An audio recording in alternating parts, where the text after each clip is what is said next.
YTN 라디오 이동희 뉴스정면 선거 4부 시작하겠습니다. 최근 대선 기사와 보도의 주요 특징과 이슈를 짚어보는 시간입니다. 대선 미디어 속으로 유현재 서강대 신문방송학과 교수 그리고 김민아 시사평론가와 함께합니다. 두 분 어서 오십시오. 안녕하세요. 안녕하십니까. 자, 대선이 이제 딱 일주일 앞으로 다가왔는데요. 최근 언론은 후보들의 어떤 점을 집중적으로 해서 다루고 있을까요? 예, 교수님? 예. 오늘이 이제 아마 그 여론조사 결과 발표한 아마 마지막 날이잖아요. 내일부터 소위 이제 깜깜이. 예. 그렇죠. 내일부터 이제 소위 말해서 이제 깜깜이 기간이 시작되는 건데 아마 뭐 끝물이라고 생각해서 그러는 건지 아무튼 뭐 오늘도 뭐 경마 저널리즘 엄청 나더라고요. 수치 굉장히 많이 나오고 막 그러는데 조금 아쉬운 건 뭐냐면은 뭐 박빙이니까 이제 그렇다고 치는데 오늘도 사실 그 굉장히 중요한 이슈들이 좀 나왔거든요. 도이치모터스 주가와 관련된 거라든가 아니면 대장동 관련된 추가 의혹이라든가 이런 거 나왔는데 그런 무슨 뭐 팩트 체크, 액트 체크 이런 거는 여전히 없는 것 같아요. 그래서 그런 모습이 좀 아쉽고 이제 마지막으로는 이제 서서히 제가 좀 이렇게 헤드라인도 써왔는데 일부 언론들은 이게 이제 약간 노선 탄다고 그러잖아요. 아하. 그런 것들도 조금 약간 보이더라고요. 예를 들면 뭐 단일화는 뭐 시대의 명령, 뭐 역사의 흐름, 뭐 유사장에 갔더니 마치 전 세대가 어우러진 축제 같았다. 뭐 제가 뭐 언론을 뭐 이렇게 명시할 수는 없겠지만 이런 부분들은 언론이 뭡니까? 그 감시견이 돼야 되잖아요. 근데 아무리 그래도 자칫 이러면은 뭐 반려견 되지 않을까라는 생각이 어쨌든 연구자로서 조금 아쉬운 부분이 조금 들었습니다. 예, 김평론가님. 이게 전반적으로 그 카테고리 나눠보면 크게 세 가지 정도 보도하는 것 같아요. 첫 번째는 이제 유세 현장의 어떤 그런 모습들. 예. 그래서 거기서 이제 유세 현장에서 나온 후보자들의 어떤 발언이라든가 그 발언 중에 뭐 실언도 있고 뭐 이상한 말도 있죠. 그렇겠죠. 그런 게 화제가 될 수 있는 그런 걸 취재한다든지 뭐 그런 보도가 있고 그다음에 정치공학에 대한 해설. 예를 들면 이제 김동연 후보와 뭐 이재명 후보 간의 이런 정치개혁에 대한 공감대는 앞으로 어떤 영향을 끼치겠느냐 뭐 이런 것부터 시작해서 근데 무엇보다 이 정치공학에 관한 해설은 역시 보수 언론이 지금 말씀하신 대로 윤석열 후보하고 안철수 후보 단일화는 어떻게 되는 것이냐. 아직 가능하다. 끝날 때까지 끝난 게 아니다. 갑자기 또 만날 수도 있다. 뭐 이런 거 계속 보도를 하면서 제가 돌아다니면서 들어보면은 윤석열 후보 캠프에 계신 분들도 지금 부담스러워 하거든요. 아니 단일화 얘기를 계속 우리가 해서 좋은 건가? 뭐 이런 의문도 갖고 있는데 어쨌든 그것에 대한 이제 보도가 좀 집중되는 것 같고 그다음에 검증 보도의 경우에는 이게 이 논조마다 지금 집중하는 포인트가 또 뭐 예상 가능할지 다른 것 같아요. 그래서 이 이른바 좀 이 보수 언론들은 이 최근에 나온 이제 뭐 여러 가지 녹취록들을 많이 보도를 합니다. 대장동 개발과 관련돼서 김만배 씨가 뭐라고 했다더라라는 남욱 변호사의 이제 주장 뭐 그런 것들을 적극적으로 보도하는데 이게 그래서 뭐 어떻다는 건지는 결론은 좀 이제 희미한 것 같아요. 기존에 나왔던 틀에 이제 거의 유사한 어떤 개념들을 계속해서 여러 형태로 다 보도하는 것 같아서 결국은 이재명 후보가 몸통이다. 이재명 후보가 이 대장동 개발 사업에 직접적인 책임이 있는 거 아니냐. 그리고 뭐 예를 들면 재판에 거래를 한 거 아니냐. 뭐 이런 거거든요. 결국은. 근데 그 녹취록에 들어가 있는 이제 단어와 어떤 문장 이런 걸로 이제 그런 의혹 제기를 하고 있는 측면 그리고 이제 나름대로 이제 논조가 약 상대적으로 진보적이라고 하는 이 언론들은 도이치모터스 주가 조작에 대해서 보도를 적극적으로 하려고 하는 것인지 뭐 어쨌든 일부 보도가 나오고 분석이 나오고 뭐 이런 상황들이 이어지고 있습니다. 그 말씀 나오셔서 제가 갑자기 궁금해지는데 우리 그 유현재 교수님께. 그 외국 언론에서는 뭐 선거 있을 때 자신의 지지 성향이라든가 지지 후보를 밝히는 언론사들도 있지 않습니까? 근데 우리나라는 공명정대, 불편부당, 엄정중립 내세우고 기사 내용 보면 누가 봐도 어느 쪽 편을 들거쳐 쓴단 말이에요. 그 방송사도 마찬가지고 신문사도 마찬가지인데 이거는 그러면 국민 기만 아니냐. 우리는 공평합니다, 공정합니다 해놓고는 특정 후보를 계속 지지한단 말이에요. 이건 좀 문제 있는 거 아닙니까? 그러니까 저도 뭐 미국에서 한 10년 정도 좀 살았는데요. 그때 그런 생각이 좀 들었어요. 그러니까 여기는 대놓고 얘기를 하는구나. 그러니까 그 얘기는 뭐냐면 어차피 뭐 어느 노선인지 이제 어느 정도 정해졌고 그러니까 국민들 다 알아요. 그러니까 어떤 부분에 있어서 뭐 어떻게 얘기를 하면 되겠는가 그게 이제 예측이 좀 되거든요. 그러니까 근데 우리나라는 방금 말씀하셨던 것처럼 그러니까 사실은 그 외부적으로는 전부 다 불편부당, 뭐 중립, 막 이렇게 해서 중도 막 이렇게 얘기를 하잖아요. 근데 사실은 우리가 여기서 다 얘기하기는 좀 그렇지만 어느 일보가 어떤 형태로 어떤 걸 어떻게 해석해서 쓰는지 다 알고 있어요. 모든 국민들이. 그러니까 그런 부분은 약간 기만이고 그래서 계속해서 이제 뭐 미디어 비평에서도 이제 쓴소리 내고 이제 막 그런 것 같은데 그게 이제 조금 더 극렬하게 보이는 게 이제 대선 국면인 것 같습니다. 다들 바쁘기도 하고 또 첨예하기도 하고 막 그래서 그 부분은 결국은 뭐 안 좋은 것 같아요. 좀 고치려고 하면 결국은 뭐 법률적으로 가야 되는 겁니까?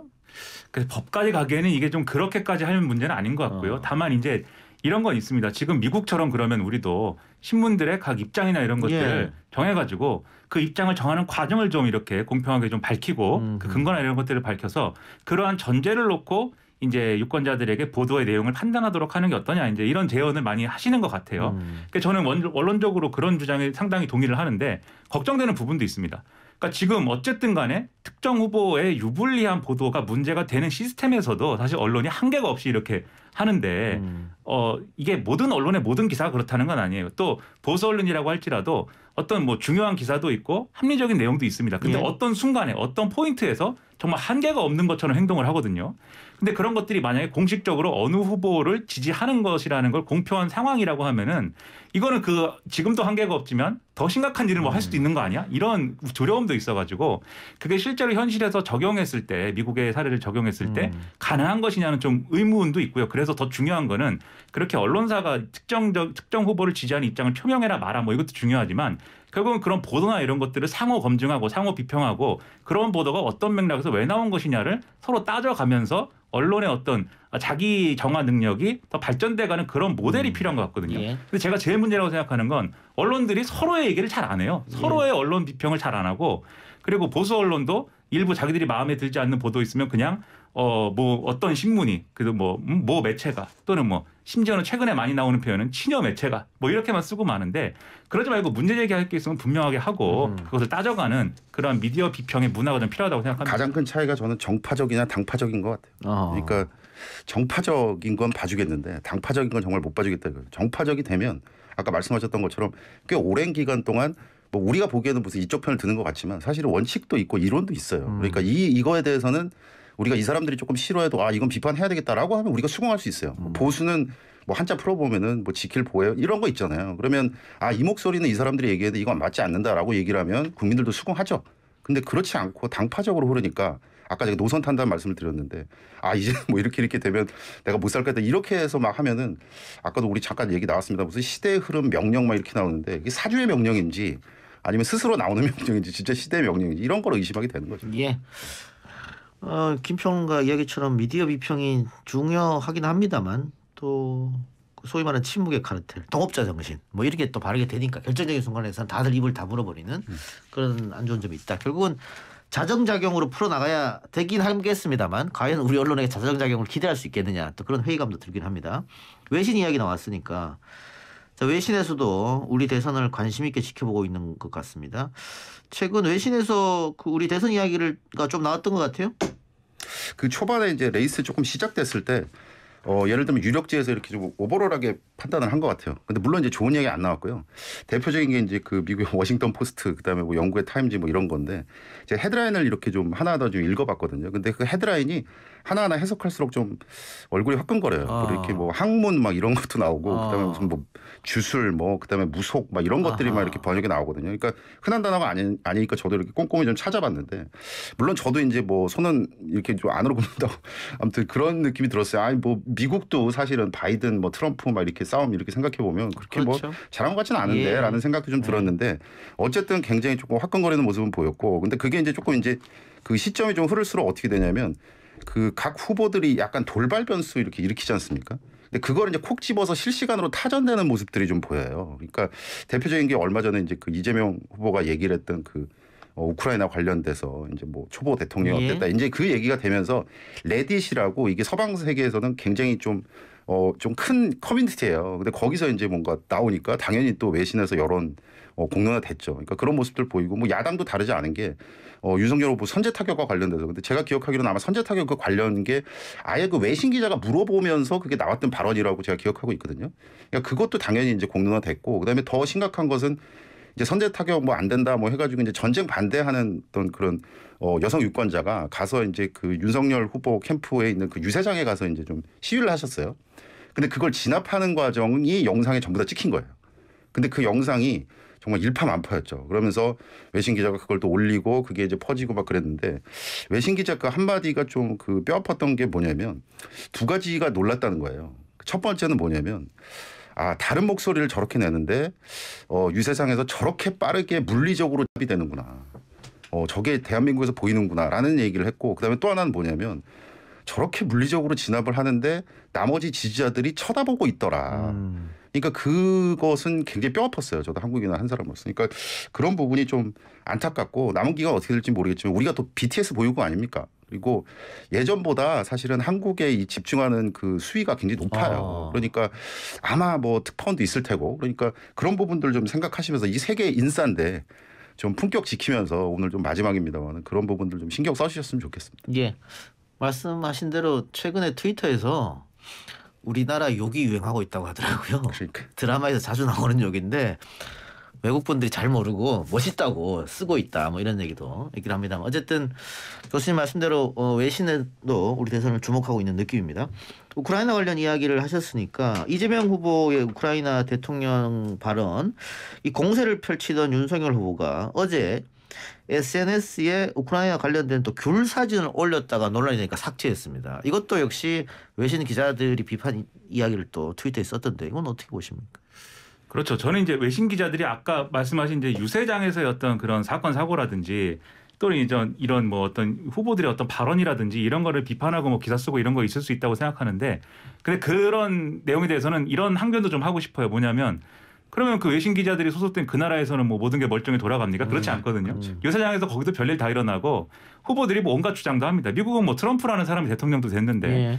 우리나라 그렇게 비웃을 뭐 입장인가 뭐 이런 생각이 들면서도 예. 또 한편으로는 창피해요. 근데 이 귤 사진은 그것도 좀 이제 벗어나는 일인 것 같아요. 이게 윤석열 후보가 귤을 이렇게 사진을 올렸는데 다 보셨겠지만 귤 껍질을 좀 까가지고 귀도 만들어줬습니다. 예. 그래서 얼굴을 만들어가지고 어떤 화가 난 표정, 만화적으로 표현한 이런 사진인데 이게 어쨌든 지금 최근 분위기는 우크라이나가 굉장히 이 푸틴의 어떤 그 과대 망상에 의해서 부당하게 침공을 당하고 있는 거잖아요. 그리고 그런 거에 대해서 누구도 해내지 못했던 유럽을 하나로 묶고 전 세계가 지금 일치단결해갖고 뭔가를 하는 모습들을 지금 만들어내는 그런 상황 아니겠습니까? 그럴 정도로 심각한 상황인데 이런 이 사진을 올림으로 해서 이 대한민국의 굉장히 유력한 대선 후보가 이 상황을 진지하게 보지 않는다. 이런 이미지를 줄 수 있는 그런 행동을 한 거예요. 그래서 저는 이것은 대단히 좀 부끄럽다고 생각을 했고 다만 이제 부끄러운 거에 대해서 이제 이 부끄럽다라고 끝나면 안 되고 재발을 방지하기 위한 이런 것들이 있어야겠죠. 근데 윤석열 후보에 대해서 이제 그런 부분들을 지적하는 언론의 목소리가 좀 아쉬운 겁니다. SNS가 논란이 된 게 이번에 처음이 아니잖아요. 지난번에도 그렇죠. 뭐 이른바 개사과 논란 이런 게 있었는데 그러면 그때 좀 SNS 담당자들을 뭐 이렇게 교체하고 뭐 이렇게 하는 그런 것들을 한다고 했는데 별로 그렇게 되지 않은 것 같거든요. 이 여전히 이제 진지하지 않은 그런 게시물 위주로 지금 SNS에 올리는 태도를 봐서는 그래서 그런 것들이 왜 개선이 되지 않는 거냐, 그 개선되지 않는 배후에 뭐가 있는 거냐 이런 것들을 정확하게 지적해 주는 게 필요한데 그거를 다른 어떤 뭐 정치인들의 어떤 주장이나 발언을 통해서 간접적으로만 이제 그런 비판을 하고 있어서 그런 점들은 좀 아쉬웠습니다. 어제 그 김병민 대변인 있지 않습니까? 그분이 나와서 이제 방송에서 그 얘기를 또 하셨어요. 그러니까 근데 저는 대처하는 방법도 좀 그런 것 같아요. 그러니까 또 뭐라고 그러시냐면 이 대변인이 무슨 대신 변명하는 자리도 아니고 저번에도 그러시는데 요번에도 후보는 몰랐다. 그리고 실무자가 뭔가 실수했다. 아니다 싶어서 삭제했다.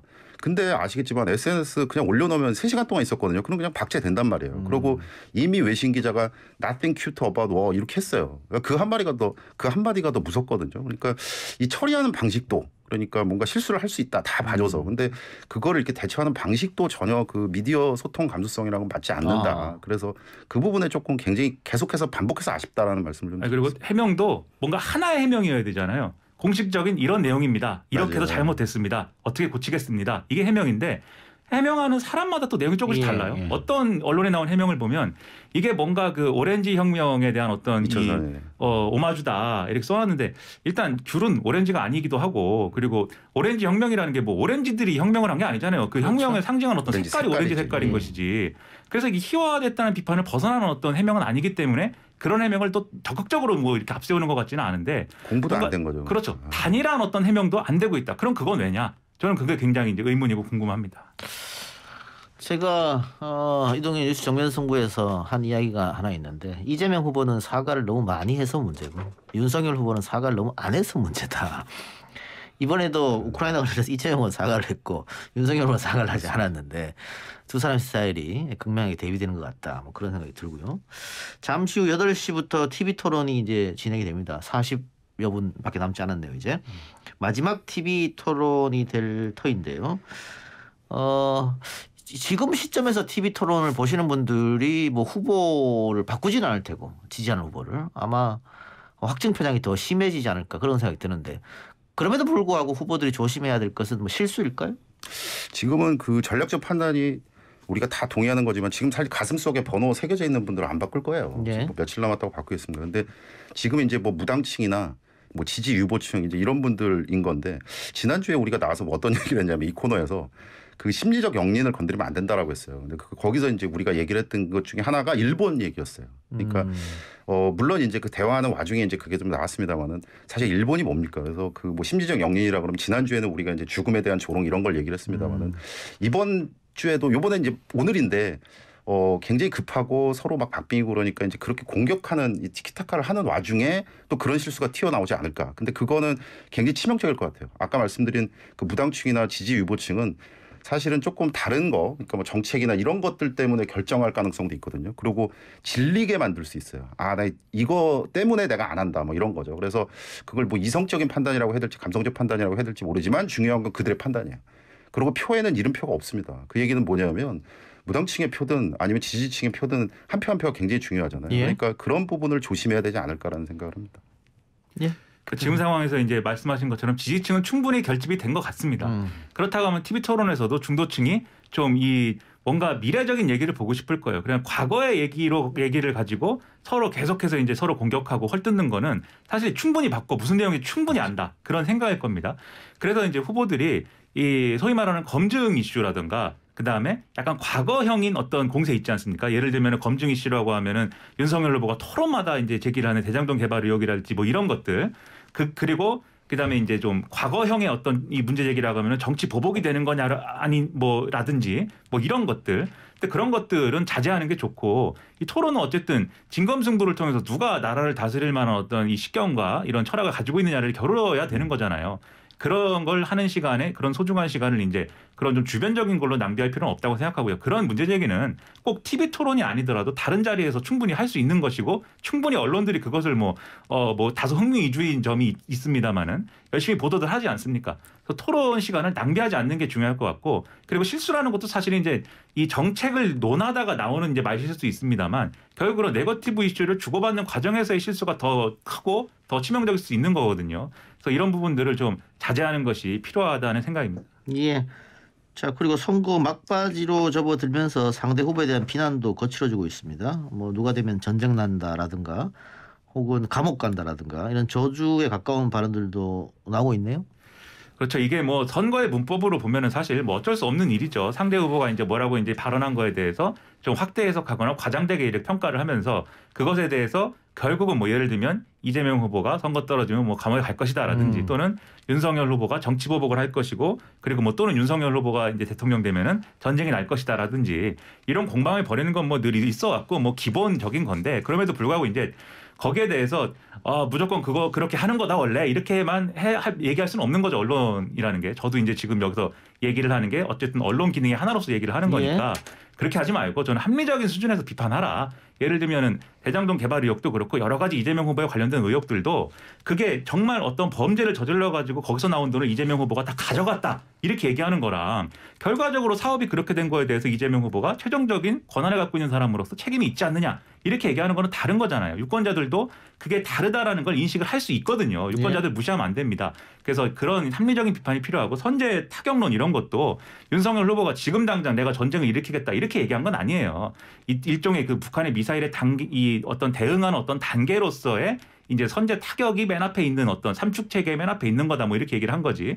오히려 이 삼축 체계라는 게 그런 식으로 구성된 것은 무의미하고 무용하다. 이 부분에 제가 볼 때는 더 이 정책적인 비판의 키를 맞추는 게 중요하지 전쟁 난다 이렇게 가는 것은 오히려 저 사람들 상대의 실수를 가지고 또는 상대가 한 발언을 가지고 너무 오버하는 거 아니야? 이렇게 생각할 수가 있기 때문에 저는 좀 합리적인 수준의 이런 공방 이런 것들이 앞으로도 필요하지 않을까 이렇게 생각합니다.